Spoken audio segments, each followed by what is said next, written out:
सबको जय हिंद। और आज मैं आपसे एक टॉपिक पे बात करना चाहता हूँ जिस पर पिछले 1-2 महीने में काफ़ी डिस्कशन हुआ है।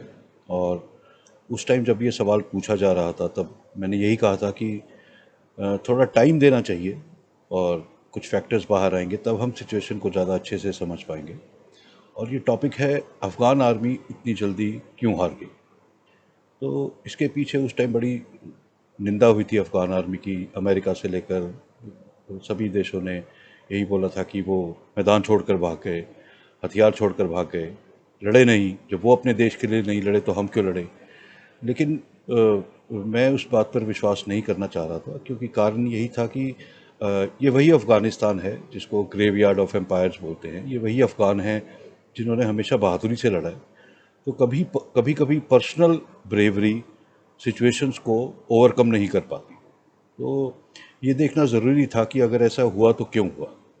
तो सबसे पहले एक चीज़ क्लियर करना चाहेंगे कि जो 3-3.5 लाख हमेशा अफ़गान आर्मी की स्ट्रेंथ बोली जाती है, वो एक्चुअली अफ़गान आर्मी और पुलिस को मिलाकर बोली जाती है। तो ये नंबर हमेशा ध्यान में रखना चाहिए कि it was not purely Afghan army जिसकी ये स्ट्रेंथ थी।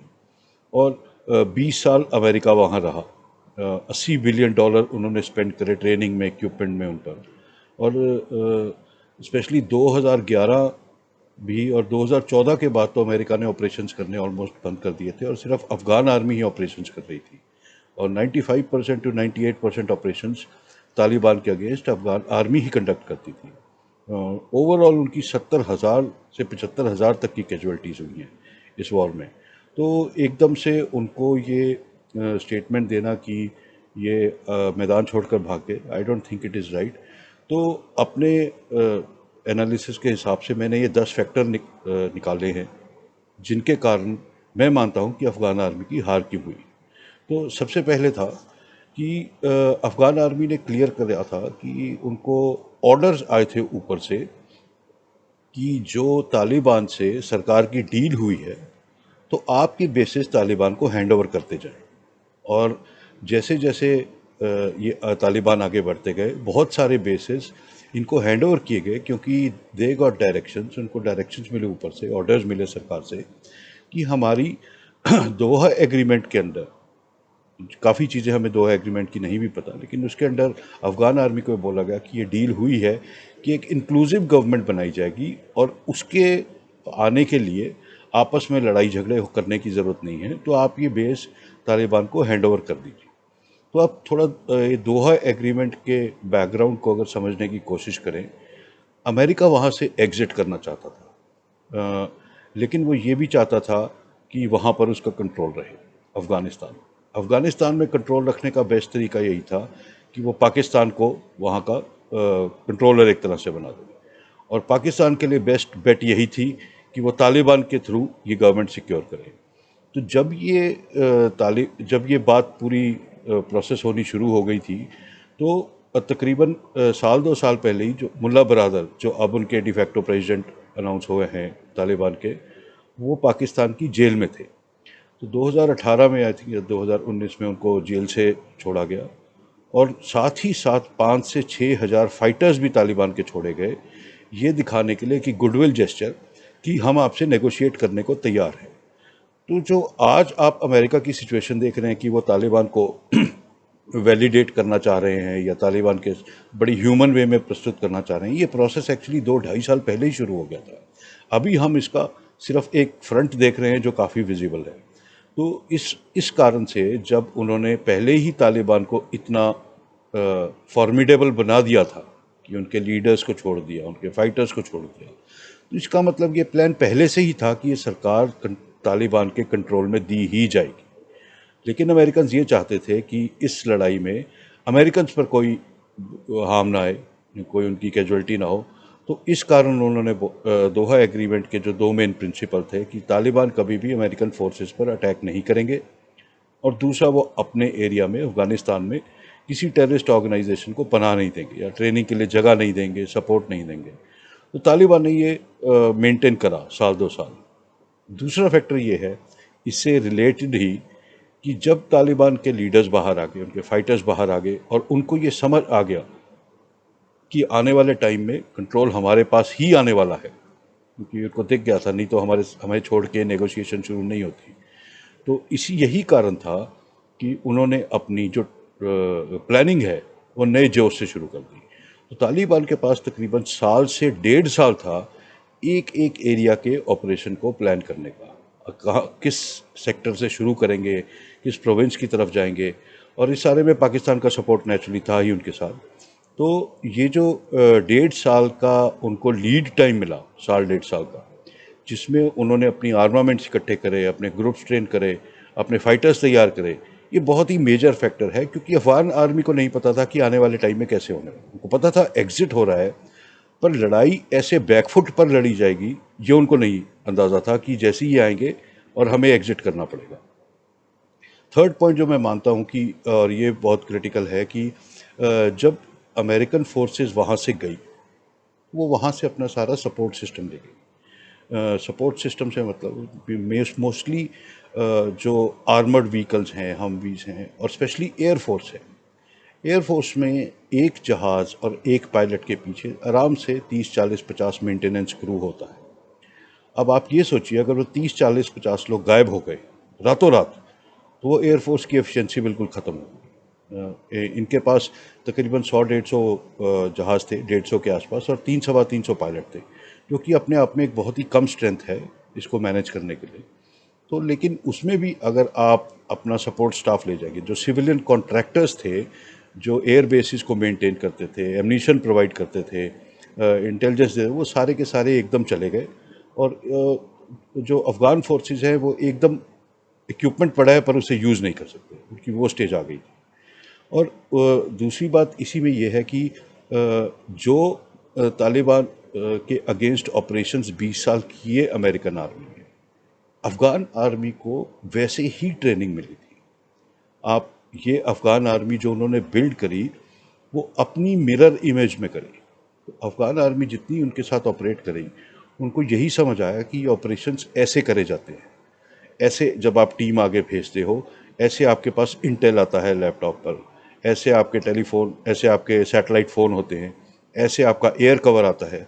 एक कुछ स्टोरीज़ भी हैं अफ़गान सोल्जर्स की जो कह रहे थे कि जब ये लड़ाई चल रही थी, हम वेट करते रहे और कोई एयर कवर ही नहीं आया। तो ये डायरेक्ट इंडिकेशन है कि दे वर लुकिंग, वो वेट कर रहे थे कि जिस तरह से हमने लड़ना सीखा है, ये लड़ाई उसी तरह से लड़ी जाएगी और हमारे पास ये सारा सपोर्ट अवेलेबल है। पर इस पूरे सिस्टम में से अगर आप इंटेलिजेंस हटा दीजिए, एयर कवर हटा दीजिए, किसी तरह का ग्राउंड हैवी व्हीकल सपोर्ट हटा दें, ड्रोन अटैक्स हटा दें, तो एंड में सिर्फ वो 20 50 लोग रह गए राइफल के साथ। और दूसरी तरफ से तालिबान काफ़ी बड़ी स्ट्रेंथ में आ रहे हैं। तो अगेन जो आप किसी को ट्रेनिंग दे रहे हैं वॉलीबॉल की, और उसको एकदम पानी में गिराकर बोले अब आप स्विमिंग शुरू कर दो, वो बेचारा डूब जाएगा। एग्जैक्टली यही यूएस आर्मी ने अफगानिस्तान के साथ करा कि उनको एन मौके पे जब इन चीज़ों की सबसे ज़्यादा ज़रूरत थी, वो वहाँ से उठाकर चले गए। और उन्होंने, अब काफ़ी क्लियर है कि उन्होंने ऐसा क्यों किया, क्योंकि वो चाहते थे तालिबान जीत जाए। और साइड पे वो इनको अपनी तरफ से ह्यूमैनिटेरियन इशू ये दे रहे थे कि अमेरिकन्स की हमने बोल दिया है, डील हो गई है, आप हैंड ओवर कर दीजिए। तो बेसिकली ये जो भी हुआ, ये बैक एंड पे ज़्यादा एक्शन था, जो लोग एक्सपेक्ट कर रहे थे कि फ्रंट एंड पर ज़्यादा हो। चौथा जो है पॉइंट है कि करप्शन इन द आर्मी। तो अफ़गान आर्मी की जो टॉप लीडरशिप है, ये काफ़ी सालों से अमेरिकन की बहुत रिपोर्ट्स, बहुत उनके डेटा में मेंशन किया गया कि अफ़गान आर्मी की जो टॉप लीडरशिप है वो काफ़ी करप्ट है। जैसे पाकिस्तान आर्मी की है, वैसी वो भी। और इसका एक बहुत बड़ा एग्जांपल ये है कि कुछ साल पहले एक रिपोर्ट आई थी जिसमें, तो अमेरिकन्स जो हैं अफ़गान आर्मी की सैलरी देते थे, लेकिन वो हैंड ओवर होती थी अफ़गान अथॉरिटीज़ को। तो बहुत टाइम तक अफ़गान लीडरशिप जो है 3 लाख सोल्जर्स की सैलरी लेती गई। तो एक टाइम पर चेक किया गया कि चेक करें ऑन ग्राउंड कितने हैं, तो वो 2 ढाई लाख के बीच में निकले। तो 50 60 हज़ार सोल्जर्स की सैलरीज वो फ्री में ले रहे थे, जो वो पॉकेट कर लेते थे। और इस चक्कर में इवन जो सोल्जर सर्व कर रहे थे, उनको भी बहुत ही कम सैलरी आगे पास ऑन होती थी, और रेयरली होती थी। I mean you can say rarely and scarcely. तो ये ना केवल कम सैलरी, बट बहुत ही कम, कभी कभी महीनों, दो कभी कभी भी नहीं भी मिलती थी। तो इस कारण से जो सोल्जर्स होते हैं कि वो एक तरह का बहुत ही डीमोटिवेशन डीमोटिवेटेड हो जाता है सोल्जर, एंड उन लड़ने की जो कॉन्फिडेंस होता है और लड़ाई के दिन जब उसकी ज़रूरत होती है तो वो फिर पिकअप नहीं कर पाता, क्योंकि आप और मैं हिंदुस्तान फ़ौज को जानते हैं। ये मेजर शैतान सिंह और ऑनरेरी कैप्टन बाना सिंह और विक्रम बत्रा और इन सब की फ़ौज है। हमने देखा है लास्ट मैन स्टैंड क्या होता है, सारागढ़ी का ये वो। तो हम फ़ौज को और तरह से देखते हैं, हम मान नहीं सकते कि कोई फ़ौज इस तरह भाग गई, लेकिन जब सिचुएशन आती है और उस टाइम हथियार से ज़्यादा सोल्जर मैटर करता है। और इस टाइम पे सोल्जर्स इतने डीमोटिवेट हो चुके थे, इतने सालों की करप्शन देखकर अपने सीनियर लीडर्स की और अपनी जो सिचुएशन थी, कि उन्होंने लड़ना पसंद ही नहीं किया। वो जानते थे कि लड़के हमें क्या मिलेगा। उसके बाद इसी में बहुत सारी करप्शन में ये भी हो गया कि जब ये तालिबान कहीं पहुंचते थे तो इन्होंने ब्राइब्स देनी शुरू कर दी गांव में। जाने से पहले ये वॉरलॉर्ड्स के थ्रू अफ़गान आर्मी के जो सोल्जर्स वहाँ होते थे उनको ऑफ़र देते थे कि हम आपको पैसे भेज रहे हैं, आप ये बेस छोड़ दो। तो आप उस सोल्जर के पॉइंट ऑफ व्यू से सोचिए, जिसको ना सैलरी मिल रही है, ना उसे पता मैं किसके लिए लड़ रहा हूँ, ना एकदम उसके ऊपर से सारा सपोर्ट सिस्टम चला गया है और उसको पता है कि उसने आसपास देख लिया है क्या हो रहा है। तो इस चक्कर में बहुत सारे सोल्जर्स इनको छोड़ के चले गए, एंड इसका मेन कारण सीनियर लीडरशिप की करप्शन ही था। नेक्स्ट पॉइंट जो मैं मानता हूँ कि बहुत सारा इक्विपमेंट जो यूएस आर्मी अफ़गान आर्मी को देती थी, because of again corruption and poverty, जो उनकी खस्ता हालत थी, वो एक्चुअली आगे ब्लैक मार्केट में बेच देते थे। ये सारे का सारा night vision goggles, bullet proof jackets, sites, all these things, even weaponry, और ये खरीद कर वापस तालिबान के पास चला जाता था, आगे तालिबान के पास चला जाता था। तो इस चक्कर में जो इक्विपमेंट प्रोफाइल एक यूनिट का होता है, मान लीजिए उसमें 10 लोग हैं, आपकी 10 एक सब यूनिट में आपने 10 नाइट विजन गॉगल दे दिए, 10 बुलेट प्रूफ जैकेट दे दी, 10 जूते दे दिए, सब कुछ 10-10 लोगों के लिए दे दिए, और उनमें से 6 उसको बेच आए, तो नेचुरली आपकी फाइटिंग कैपेबिलिटी एकदम आधे से भी कम हो गई। और इस कारण से, क्योंकि आपने बेच दिया है, आपका एनिमी और स्ट्रांग हो गया, क्योंकि अब वो इक्विपमेंट उसके पास पहुंच गया। तो ये जो ब्लैक मार्केटिंग ऑफ वेपन्स थी, this also played a very important role, क्योंकि इसमें जो इक्विपमेंट प्रोफाइल था अफगान आर्मी का, वो बहुत कम हो गया। और इक्विपमेंट इज डायरेक्टली रिलेटेड आपकी फाइटिंग कैपेबिलिटी से। आप जैसे जैसे एक सोल्जर से उससे इक्विपमेंट और वेपनरी कम करते जाएंगे, उसकी फाइटिंग कैपेबिलिटी कम होती जाएगी, और फाइटिंग कैपेबिलिटी कम होती जाएगी तो लड़ने का मोराल और कॉन्फिडेंस होता जाएगा, और फिर वही होगा जो अभी हुआ। सिक्स पॉइंट में बोलूँगा, जो सोल्जर्स थे वो जिन रूरल एरिया से आते थे, जहाँ जाए, अब अफ़गान आर्मी में अफ़गान हैं, पश्तून हैं, तजीक हैं, उज़्बेक हैं, ये it is a very homogeneous फौज। तो वो अपने जहाँ जहाँ दूर दराज इलाकों से आते थे, उन इलाकों पे जब तालिबान ने, क्योंकि तालिबान ने पहले रूरल एरियाज़ को लेना शुरू करा था, रूरल एरियाज़ में अपना दबदबा बना के मतलब फिर प्रोपेगेंडा चलाए, देखो हम पूरा देश ले रहे हैं, ताकि आधी जनता डर कर ही छोड़ दे। और यही हुआ, जब वो रूरल एरियाज़ को लेना शुरू करे, तो जब आपको पता चले आपके गांव पे अटैक हो गए, आपके घर वालों पे विपदा आ गई है, तो ये अक्सर हुआ कि सोल्जर्स वहाँ से छोड़ के वापस अपने गांव जाना पसंद करा, अपने इलाके में जाना पसंद करा, कि मैं देखूं मेरे परिवार के साथ क्या हो रहा है। क्योंकि लड़ाई, सोल्जर्स जहाँ पोस्टेड थे, ज़रूरी नहीं है कि उसकी पूरी फैमिली भी हुई। पीपल मूव पोस्टिंग के हिसाब से, सभी फौज में ऐसा होता है। तो ये बहुत बड़ा इफेक्ट था कि ये लड़ाई एक फ्रंट पर नहीं लड़ी जा रही थी, पूरे देश में लड़ी जा रही थी। और पूरे देश का मतलब है, ज़रूरी नहीं कि आप जहाँ हैं आपकी फैमिली भी उस एरिया में और इफ़ेक्ट हो रही है। तो इस कारण से एक सोल्जर जो इस चिंता में आ गया कि पहले मैं बेस, जो कि काफ़ी चांस है हम वैसे ही हैंड ओवर कर देंगे, उसके लिए लड़ूं, जाके अपने परिवार का ख्याल रखूं। तो इस मामले में भी काफ़ी डिजर्शन हुई थी। सेवन्थ पॉइंट ये है कि जो हम बोलते हैं कि 3-3.5 लाख की फ़ौज थी, एक्चुअली वो 2.25-2 लाख हो गई, और जब लड़ने की बारी आई तो 50 से 70 हज़ार रह गए थे, और उनमें भी कोई भारी इक्विपमेंट नहीं था उनके पास। बहुत ही लास्ट के वो मोटिवेटेड सोल्जर्स जो अपने आप कि हम देश के लिए लड़ेंगे, वही रह गए थे, बाकी लोग छोड़ के चले गए थे, मिल गए थे, वापस गांव चले गए थे।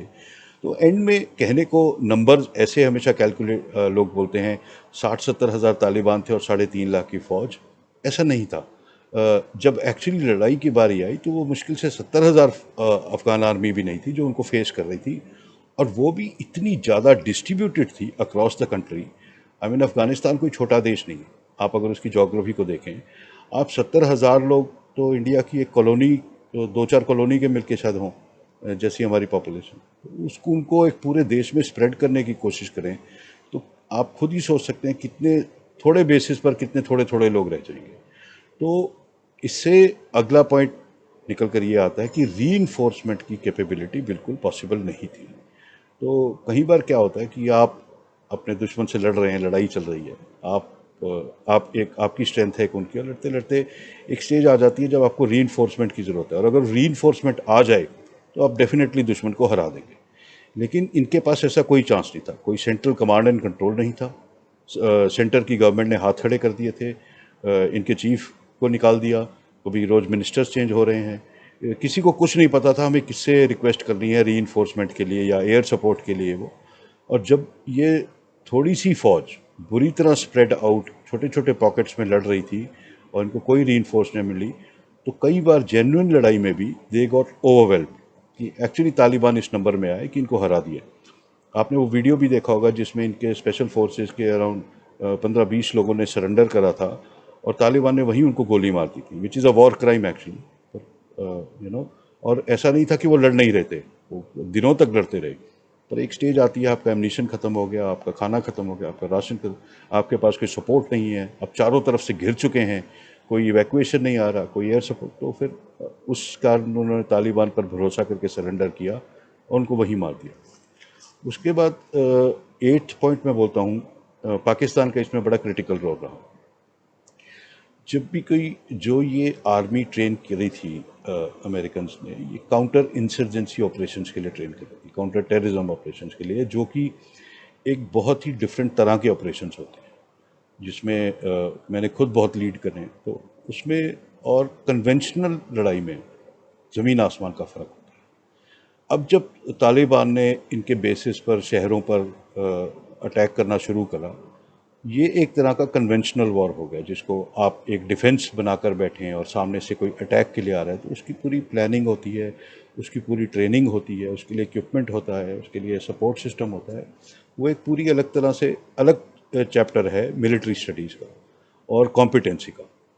तालिबान हमेशा anti terrorist, anti counter insurgency operation में काम कर रहा है। तो जब ये टाइम आया कि उनको एक्चुअली डिफेंसिव ऑपरेशंस लड़ने हैं, एक शहर को डिफेंड करने का, तो उनको सिर्फ इतना ही आता था अफ़गान आर्मी को, कि वो मतलब आप बंदूक लेकर बैठ गए और जितना आपको समझ आया आपने कर लिया।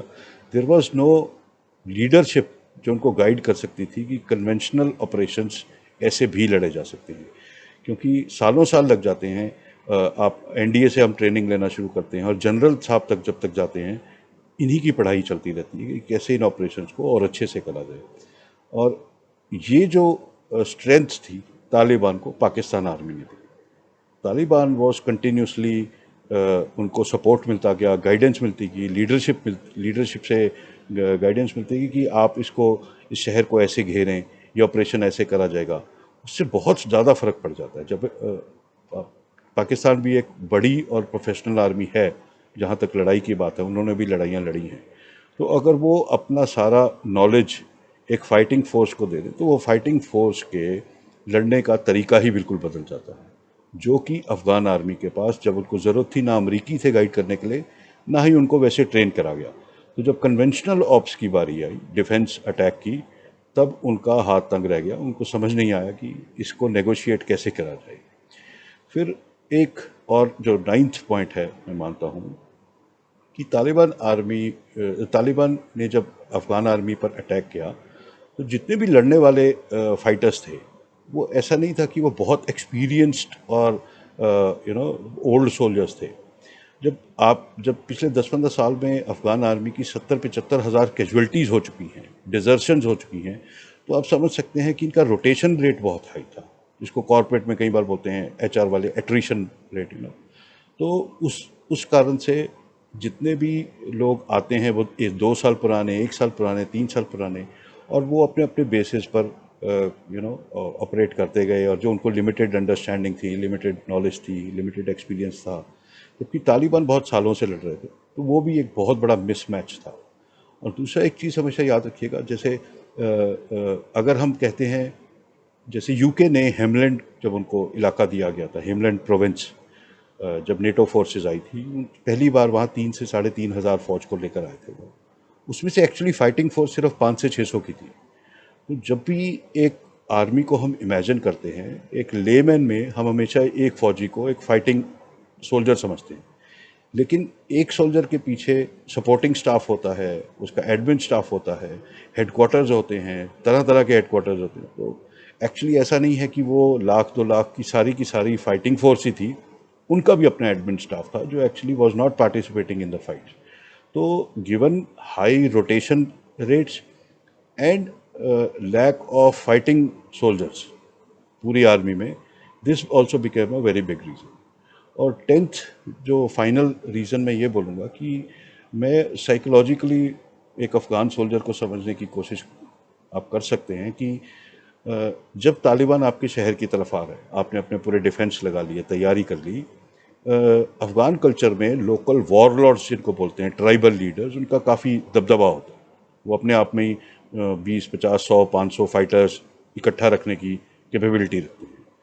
ऐसा बहुत सारे केसेस में हुआ कि जब वो डिफेंस लग रहे थे, तब लोकल वॉरलॉर्ड्स ने बोला अफ़गान आर्मी को, हम आपके साथ हैं और मिलकर तालिबान से लड़ेंगे। लेकिन जैसे ही तालिबान वहाँ पहुँचा, उन्होंने साइड बदल दी। वो पैसे के लिए बदली, किसी पहले से प्लान के मुताबिक बदली, जो भी, और वो उनकी तरफ चले गए। एकदम आप 500 लोगों की लड़ने की फौज हो और एकदम आप 100-50 रह जाओ, और दूसरी तरफ एकदम स्ट्रेंथ 200 से 700 पहुंच जाए, बहुत फर्क पड़ता है। तो एकदम मोराल कम हो जाता है। और इसमें ये चीज़ ऐड करें कि अफ़गान आर्मी ये देख रही थी कि साथ वाले प्रोविंसेस में, साथ वाले शहरों में क्या हो रहा है, कि जो लोग लड़ रहे हैं उनको तालिबान क्या ब्रूटली मर्डर करते हैं, उनका क्या बुरा हाल करते हैं, ये वो।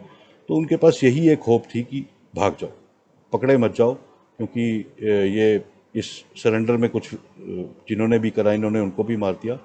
तो सबने अपनी जान बचाने के लिए भागना ही समझा, क्योंकि ये जो 10 के 10 फैक्टर बताए, इसमें से कोई भी अगर एक फैक्टर आइसोलेटेड अपने आप में एक होता, तो अफ़गान आर्मी ऐसा नहीं करती। जब बहुत सारी सिचुएशंस मिल जाती हैं और एक एनवायरनमेंट क्रिएट कर देती हैं और एक पूरी फाइटिंग फोर्स को डीमोटिवेट कर देती हैं, तब इस तरह के रिजल्ट आते हैं। अगर अगर बाकी सब ठीक होता, उनके पास इक्विपमेंट कम होता, वो फिर भी लड़ते। अगर उनके पास इक्विपमेंट ठीक होता, ये होता, और लोकल वॉर ट्राइबल लीडर्स उनके साथ होते, वो फिर भी लड़ते। अगर सब ठीक होता, उनके लीडर्स करप्ट ना होते, फिर भी लड़ते। लेकिन जब ये सारी चीज़ें मिल जाती हैं, एक सोल्जर जो वहाँ पे लड़ रहा था, उसको अपने परिवार की चिंता, अपने घर की चिंता, और सबसे बड़ी बात, मैं किसके लिए लड़ रहा हूँ। मेरे लीडरशिप, मेरे मंत्री, जो गवर्नमेंट है, वो कुछ डायरेक्शन नहीं दे रहे, वो सब भागने को तैयार बैठे हैं।